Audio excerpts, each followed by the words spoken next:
ওনারে ফোনেও পাওয়া যাচ্ছে না। ও আচ্ছা, তাইলে মনে হয় হয়তো বা কোনো জয়ঝামেলার ভিতরে আছে।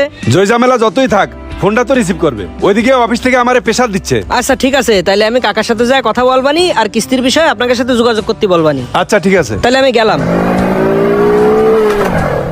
হাতে টাকা নাই, তাই বাড়ির কাজ করতে পারতেছি না, ঘর ভাড়াও দিতে পারতেছি না। সাত জ্বালাই হয়ে গেছে, কিছু টাকা ধার দে আমার, টিন দিয়ে ঘিরে হলেও থাকার ব্যবস্থা করবো। আসসালামু আলাইকুম কাকা। ওয়ালাইকুম আসসালাম। এ রাখতলি, পরে ফোন দিবানি। হ্যাঁ, তারপর কি অবস্থা? অবস্থা আর কি কব, কিস্তির লোকের সাথে দেখা হইলো, সে কইলো আপনি নাকি কিস্তির টাকা ঠিক মতো দিচ্ছেন না। কিস্তির টাকা দেবো কিভাবে?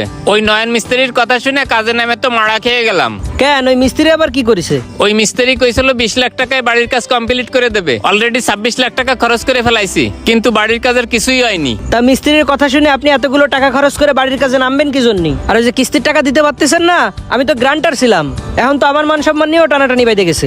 আরে কিস্তির টাকা দেবো কিভাবে? আমি সব দিক দিয়ে চাপে আছি।